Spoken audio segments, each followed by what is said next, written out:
नमस्कार, मैं doctor S K. Gulati, plastic and cosmetic surgeon from Kanpur. आज आपसे बात करूंगा न्यूरोफाइब्रोमा के बारे में। न्यूरोफाइब्रोमा नर्व्स में पाए जाने वाली गांठों या ट्यूमर्स को कहते हैं। ये नर्व्स हमारे शरीर में हर जगह होती हैं, त्वचा में भी होती हैं, त्वचा के नीचे होती हैं, अंदर के टिश्यूज़ में होती हैं।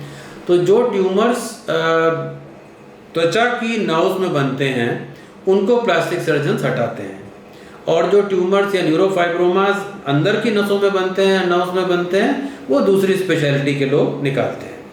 तो आज हम आपको कुछ ऐसे ही पेशेंट्स दिखाएंगे जिनके त्वचा में न्यूरोफाइब्रोमास बने और उनको फिर निकाला गया।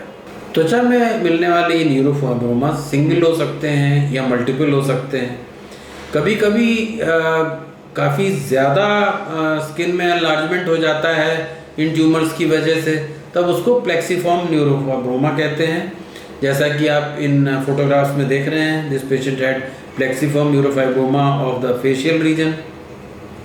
यदि ये न्यूरोफाइब्रोमा छोटे होते हैं तो इनको छोड़ा जा सकता है, ऑब्जर्व किया जा सकता है, लेकिन अगर इनका साइज़ बढ़ जाए तो इनको निकलवाना ठीक रहता है। और इनको इस तरह से निकाला जाता है कि निशान मिनिमम रहे। प्लास्टिक सर्जन जब ये सर्जरी करते हैं तो इस चीज़ का ध्यान रखते हैं कि इसका निशान कम से कम रहे, कोई टाँकों के निशान ना आए। लेकिन अक्सर इन न्यूरोफाइब्रोमास को पूरी तरह निकालना संभव नहीं होता। हाँ, उस अंग को ठीक आकार दिया जा सकता है, फ्लैट हो जाता है वो अंग, लेकिन धीरे धीरे over a period of many years ये एरिया दोबारा बढ़ सकता है, डिफॉर्म हो सकता है। आइए अब कुछ पेशेंट्स देख लेते हैं जिनमें कि ये सर्जरी की गई।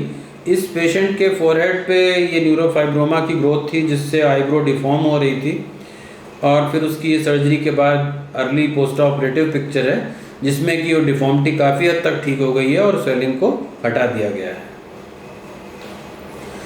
ये दूसरे पेशेंट में अराउंड 14-15 साल की उम्र का ये बच्चा था जिसमें उसी जगह पे ट्यूमर था जिसकी वजह से आईब्रो लटक रही थी, आईलिड भी एनलार्ज हो गई थी, और इस फोटोग्राफ में दिख रहा है कि उसको निकाल दिया गया। अभी टाँके भी नहीं निकले हैं, लेकिन हाँ काफ़ी हद तक एनाटॉमी को रिस्टोर कर दिया गया है।